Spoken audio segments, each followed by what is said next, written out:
Hello champions. आज मैं इस समय अल्फ्रेड पार्क में मौजूद हूँ। चंद्रशेखर आजाद पार्क जिसे कहा जाता है, जो कि प्रयागराज इलाहाबाद में जिसको पहले इलाहाबाद कहा जाता था, इसका नाम बदलकर प्रयागराज हो गया। वहीं पर आज मैं आया हूँ। यहाँ आने के बाद एक अलग सा अनुभव, एक अलग सी हवाओं में एक अलग तरीके की खुशबू। जिस शख्सियत की मैं बात कर रहा हूँ, जिसका मैं नाम ले रहा हूँ, वो पहचान का मोहताज नहीं है। हमारे देश की आज़ादी में भगत सिंह, सुखदेव, राजगुरु, चंद्रशेखर आजाद चंद्रशेखर आजाद सर का कितना बड़ा रोल है, कितनी बड़ी भूमिका है, ये हम आप कतई इनकार नहीं कर सकते। मैं आपको इतिहास नहीं बताने वाला, यहाँ पे मैं कोई डेट नहीं बताने वाला। मेरे मन में जो विचार आए आज, मैं बस उसको आपसे शेयर कर रहा हूँ, साझा कर रहा हूँ कि सच में अगर हमसे और एक सवाल पूछा जाए कि क्या सच में हम आप जानते हैं what is the definition of आजादी, फ्रीडम? अगर हमसे आपसे पूछा जाए व्हाट इज फ्रीडम, क्या सच में हम आप बता पाएंगे? मुझे ऐसा लगता है कि नहीं। कारण ये है, आजादी का सही मतलब शायद हमको आपको वो समझा पाएगा, वो बेहतर बता पाएगा जो कभी गुलाम रहा।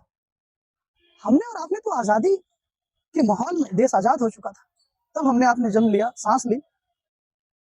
तो अगर मुझसे कोई पूछे कि आजादी का मतलब समझाएं, मतलब मैं नहीं, शायद उतनी बेहतर नहीं बता पाऊंगा, या बिल्कुल भी सटीक नहीं बता पाऊंगा जितना बेहतर वो व्यक्ति बताएगा जो कभी गुलाम रहा।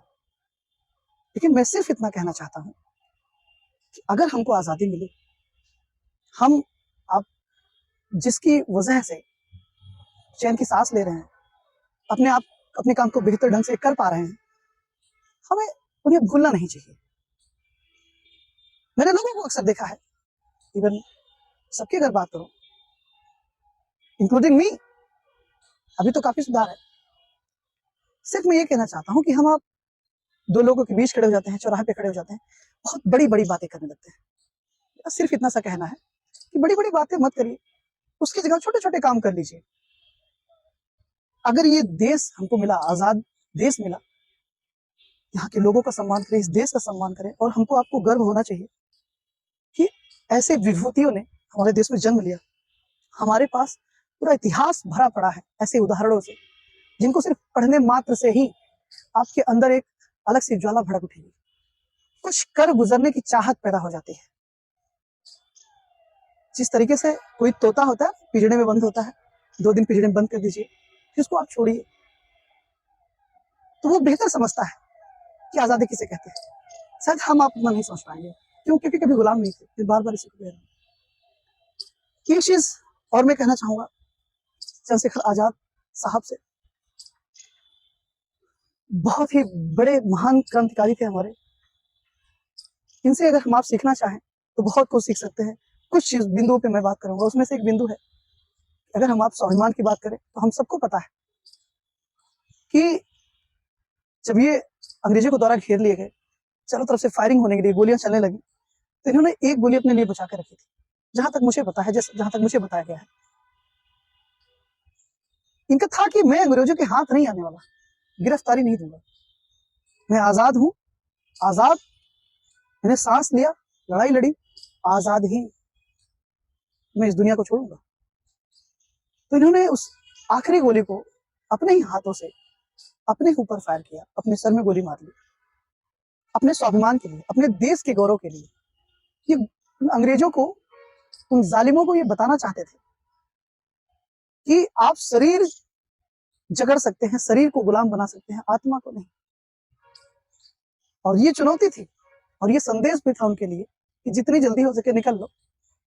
अब मामला बदल गया है, माहौल बदल रहा है, आपको भागना पड़ेगा, और अंततः आजादी हमको आपको मिली। लेकिन सबसे जरूरी बात यहाँ पर यह है कि स्वाभिमान गिरवी नहीं रखा इन्होंने,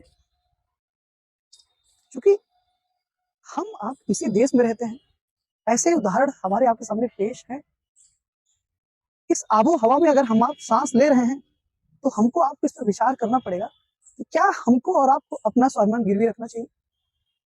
आज थोड़े से पैसे के लिए, थोड़ी सी किसी बात के लिए आप एकदम लेट जाते हैं, कोई भी बात आती है पैरों में गिर पड़ते हैं। मत पड़िए ना,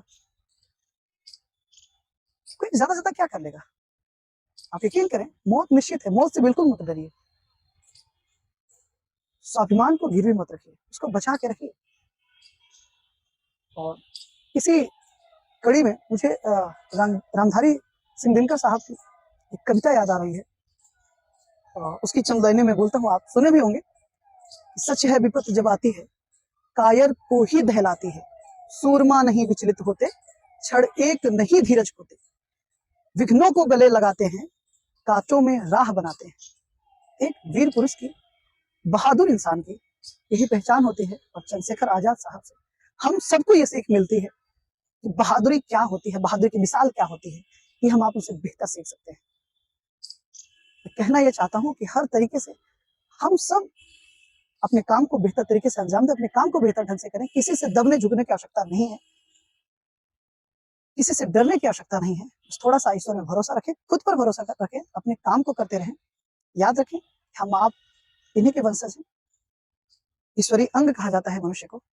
उसकी परिभाषा को गलत मत होने दीजिए, बेहतर इंसान बनिए। और ये विशेष ध्यान दें कि हम आप आने वाली जनरेशन को के लिए क्या छोड़ रहे हैं, या हमसे आपसे जो छोटे हैं, या हमको आपको जो चारों तरफ आपको देख रहे हैं, उनके लिए हम आप क्या उदाहरण पेश कर रहे हैं, इसका विशेष ध्यान दें। तो आप जहां भी रहें, जिस स्थान पर रहें, ये जरूर ध्यान देते रहें कि आपकी एक्टिविटीज क्या है। आप अपने शब्दों पर ध्यान दें, अपने कार्यों पर ध्यान दें, एक बेहतर उदाहरण बनकर पेश हो इस समाज के लिए, समाज के लोगों के लिए, जैसा कि चंद्रशेखर आजाद साहब, भगत सिंह, राजगुरु आदि थे। बहुत बहुत धन्यवाद आप सभी का। उस मन की आपसे बात करने का, तो इसलिए मैं आपसे बात कर रहा हूँ। आपको जो भी लगे, आपके जो भी सुझाव हो, आप मुझे कमेंट्स में बता सकते हैं। फिर हम आप मिलते हैं। बहुत बहुत धन्यवाद।